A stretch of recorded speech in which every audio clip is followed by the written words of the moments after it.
Namaste, welcome to today's session. In the previous class, we have studied about ray diagrams of concave and also convex lens, and we have come across the characteristics of the image formed in them. In today's class, we are going to discuss about critical angle and total internal reflection. So before going with the critical angle and total internal reflection, first we'll recall the rules of refraction. There are two rules of refraction. The first one is a ray of light bends towards the normal when it goes from an optically rarer medium to an optically denser medium.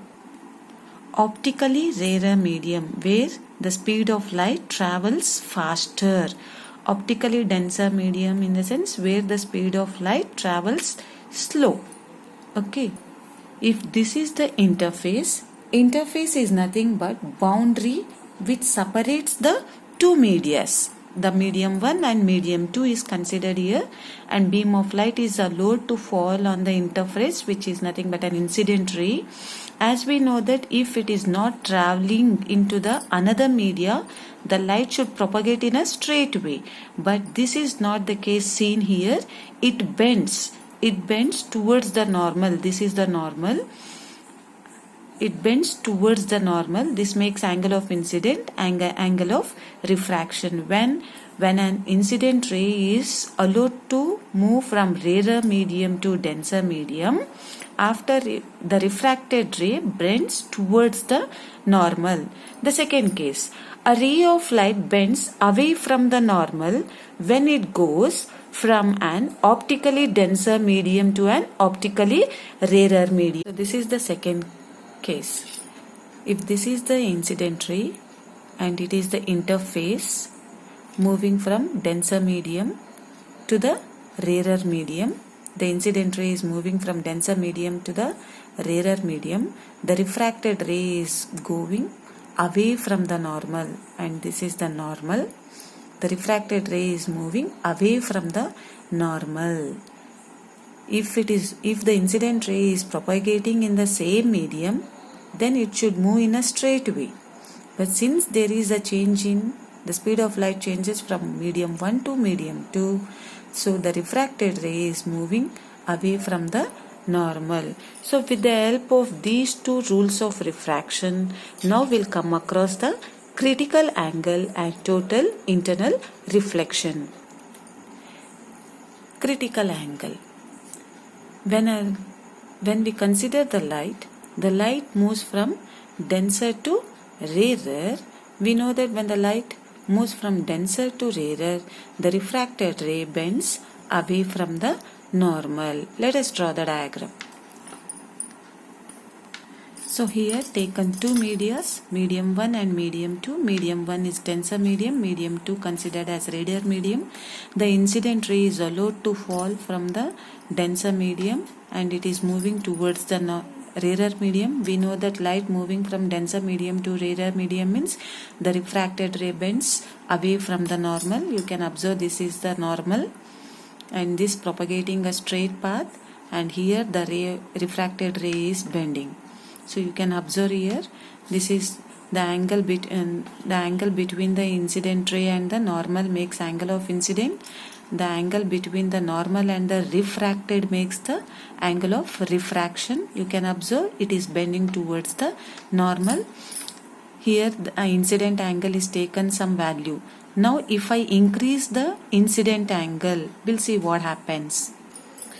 So when the angle of incident is increasing, okay, the bending of refracted ray also increases. You can observe in the second case, the angle of incident is increased than compared to the first case.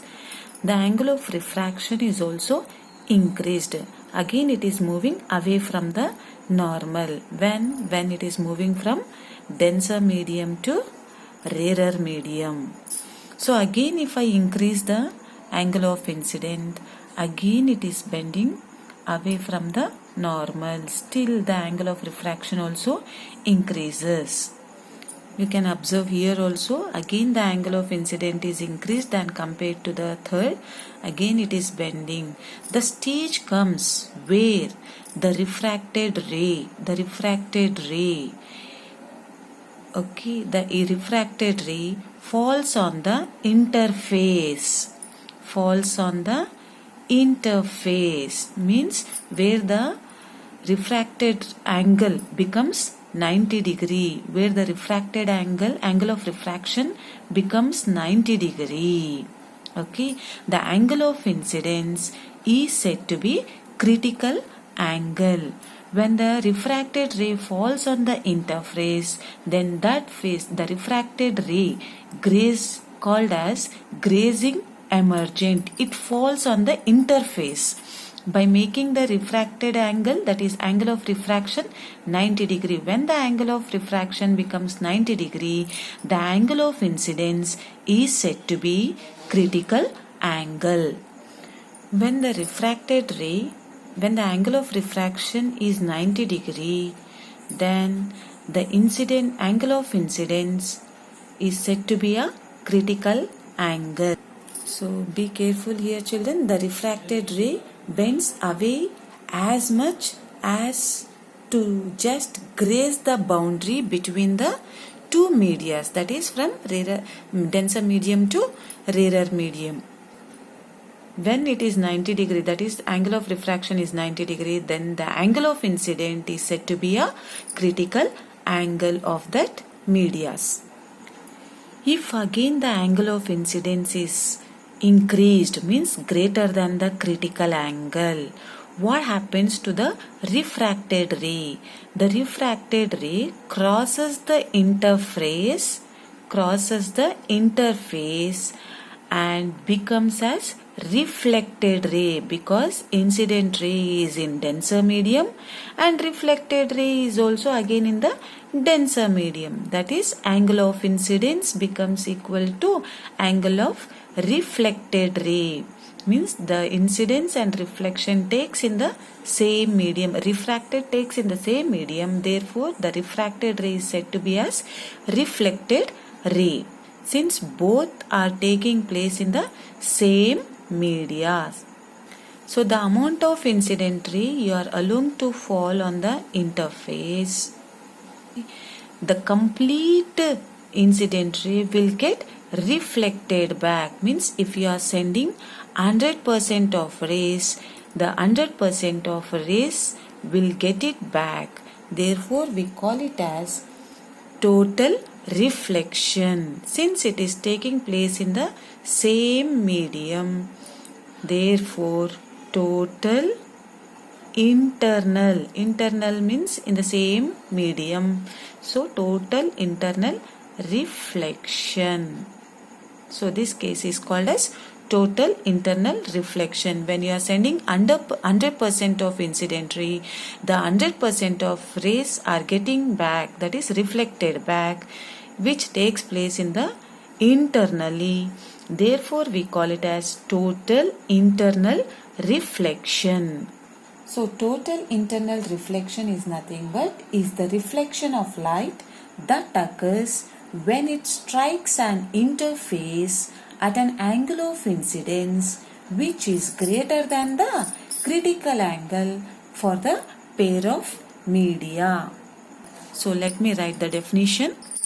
So total internal reflection is the reflection of light that occurs when it strikes an interface, okay, at an angle of incident greater than the critical angle for the pair of media.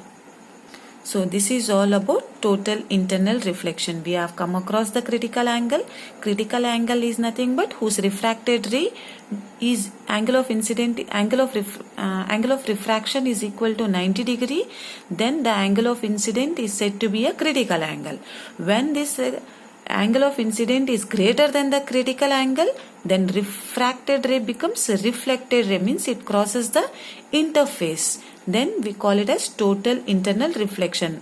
100% of incident ray if you are allowing to fall in the interface, then 100% of reflected ray gets back, which takes place in internally. Therefore, it is said to be a total internal reflection. So, for the total internal reflection, there are two necessary conditions. The one is total internal reflection, that is, the ray of light must travel from denser medium to rarer medium. This is the first condition.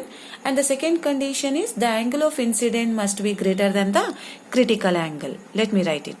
So, the one is the ray of light must travel from denser medium to rarer medium.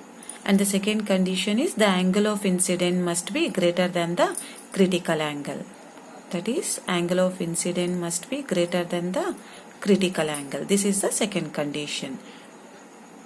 So these are the two necessary conditions for total internal reflection. So now we'll go with the uses of total internal reflection. The first use is optical fibers, used for transmitting and receiving the signals. The next, mirage in the desert. It's a natural occurring process in which light rays bend to produce displaced image of distant objects or the sky.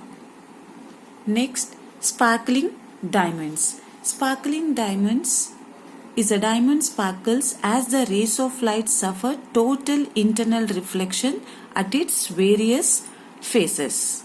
Next, it is also used in binoculars and also the periscopes. These are the few uses of total internal reflection. So regarding critical angle, total internal reflection and also its uses is seen in page number 185. Do you know? Now we'll move towards the uses of lenses. Applications of lenses.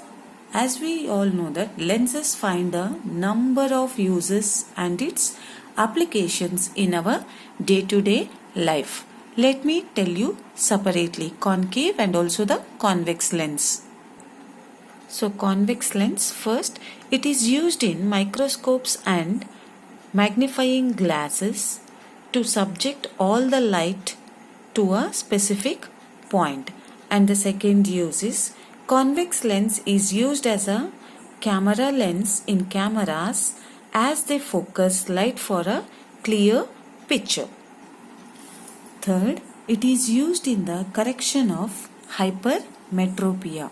It is used in the correction of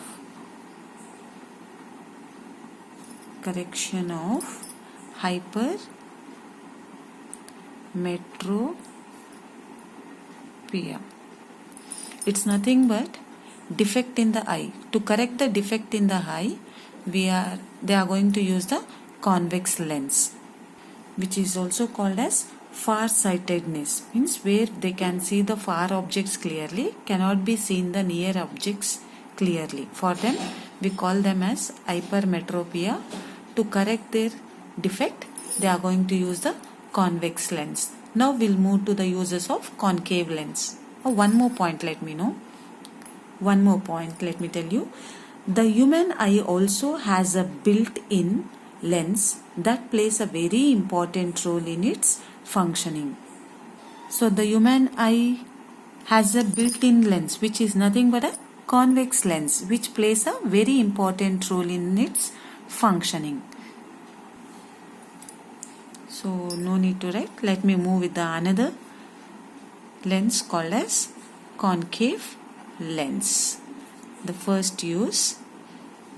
So concave lenses are used to treat a condition called nearsightedness, which is also called as myopia. So here hypermetropia, convex lens. So now we'll write concave lens. Concave lenses are used to treat a condition called nearsightedness.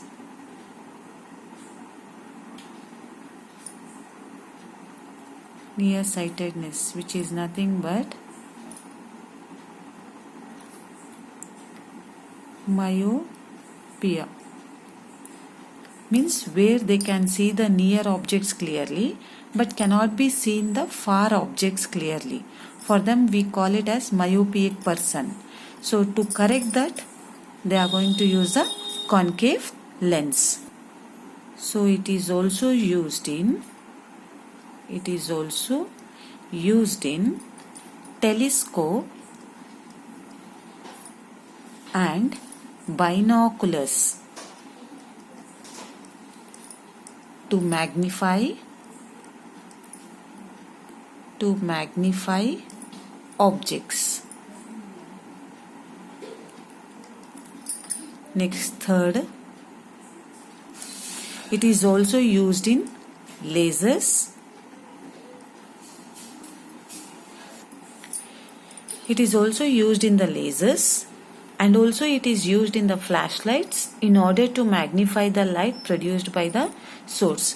One and most important thing is concave and also convex lenses both are used in cameras to improve the quality of photographs. So not only the convex, even concave lenses, both the lenses are used in the cameras to improve the quality of photographs. So these are the uses of concave and convex lens, children. In the exam, if they ask write the uses of lenses, then you can write microscopes, magnifying glasses, cameras, okay, flashlights, telescope, binoculars. So these are highlighting main words, you can write it. If they ask only, write the uses of lenses. If they specify convex and concave, then you should write separately. So this completes the chapter. So we'll meet in the next session with new topic. Thank you, children. Have a nice day.